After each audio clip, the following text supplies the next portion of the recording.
Hi everybody, so hope you're doing well. Apologies about this thing that I have no control over. I don't know what's going on. Hopefully it won't be too distracting. This video is going to be about, essentially, are INFJs good articulators? Are they good speakers? If so, why? If not so, why? It's a question that I'm sometimes asked by people. What do I think about that? Or there might be INFJs who tell me that they struggle with articulation and ask for advice or things like that. And I thought that, it could be interesting to kind of discuss this in a video. It will also give me an opportunity to give you a further peek, a brief but further peek into the work that I'm currently doing on my manuscript. For those who don't know, I am working on a sequel to my book on the INFJ. So the sequel to this book, The Ecstatic Soul, which you can still get at the links below if you want a deep understanding of the type. By the way, you can also get this book, The Infinite Castle. The rumor has it that the main character is an INFJ, so check it out and see if this might pique your fancy. You know that you support the channel if you do that. You also support it if you support me on Patreon, the link is below. Something I've noticed is that now that it's possible to join as a free member, I'm getting quite a lot of free memberships, which is great. But I think people are realizing that they can get most of the benefits by being a free member, which means that, there's a stagnation in my actual paid subscriptions, which is fine. But just keep in mind that it's a small amount of support and it really helps me in the aggregate. Anyway, so the question as regards, are INFJs good speakers? Are they good articulators? So obviously the answer is, I don't know if it's actually so obvious, but the answer would be that it depends on the kind of INFJ that you are. So I made a video not so long ago that you can check back, if you haven't seen it, which is called, I think, 3 subtypes of INFJ. And when I say 3 subtypes of INFJ, I don't mean, the NITI INFJ and the INFE INFJ, or even the NISC INFJs, because there are some people who believe that that subtype exists as well. I mean subtypes that I kind of came up with myself, and they're more qualitative subtypes. So it's just, the subtypes were between a pure processing INFJ. So it does kind of correlate to a very NI heavy INFJ, very perceptual heavy INFJ, whose behavior tends to be kind of very, it's kind of like they absorb a lot of stuff, but they don't necessarily express it, right? They're very comfortable in their NI zone. The analytical INFJ, that does correlate to a degree with more developed judging functions. And you see a lot of analytical INFJs in philosophy, for instance, whereas, the pure processing, if they do write at all, you're more likely to find them in maybe esotericism, or is it esotericism? The esoteric spirituality and such. And then you have the proactive INFJ, and the proactive INFJ is the INFJ who's kind of, busy in everyday life, who succeeds in adapting to everyday life, at least to a degree. And when I say everyday life, I mean everyday life in the modern world, and more specifically, it has to be admitted, given where I'm from, it's more than anything in the West, in what you could consider, broadly speaking, the Western world. The proactive INFJ exists, and they are INFJs that have a very well developed JE function a lot of the time. FE function, that is. In fact, the proactive INFJ is often able to control the perceptual tendencies, the solipsistic perceptual tendencies of the dominant NI in the service of letting FE take the lead on occasion. That type is an interesting type. I don't think that the proactive INFJ is able to be proactive in the same way that most CEOs, would be proactive, but they're able to kind of carve out their space. Now, if we refer back to this terminology and this classification, the best articulators, the ones that are able to be the most eloquent, the best speakers, tend to be the proactive INFJs, because FE is the function that is going to be most correlated with that.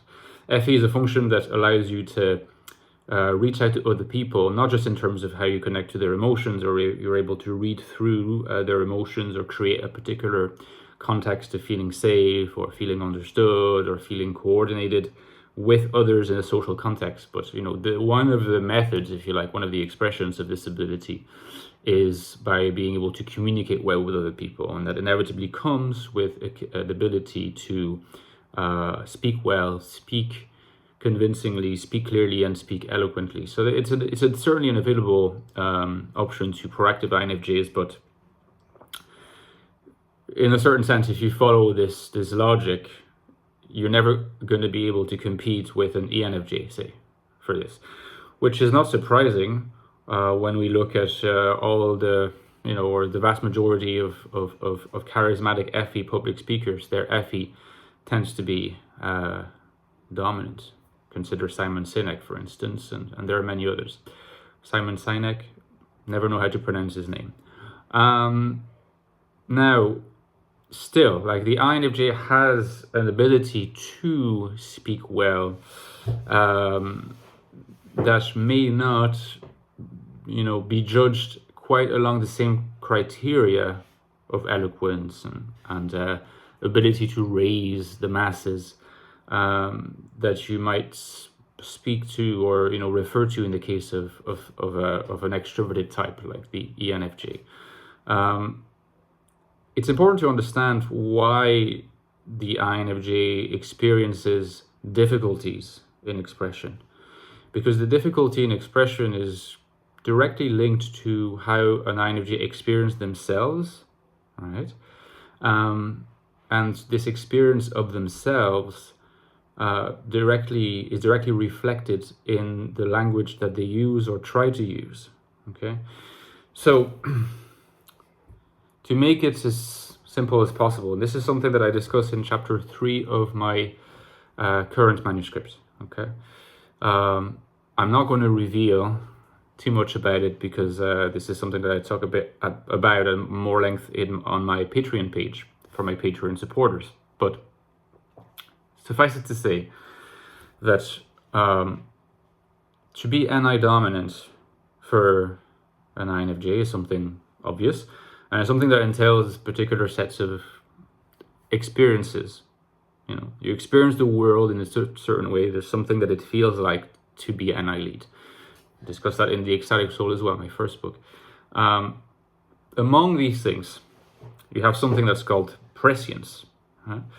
And this is something that I developed in this book, chapter 3. All right, chapter 3 of this book. One of the fundamental experiences of an INFJ, and it doesn't matter if you're analytical or if you're pure processing or if you're proactive, you're going to have this experience as part of your daily existence. And prescience is not foreknowledge. It's not vision in the sense of foreknowledge. So that's something that a myth that circulates a lot on the internet, but it's not the ability, right, to know without being able to express the knowing.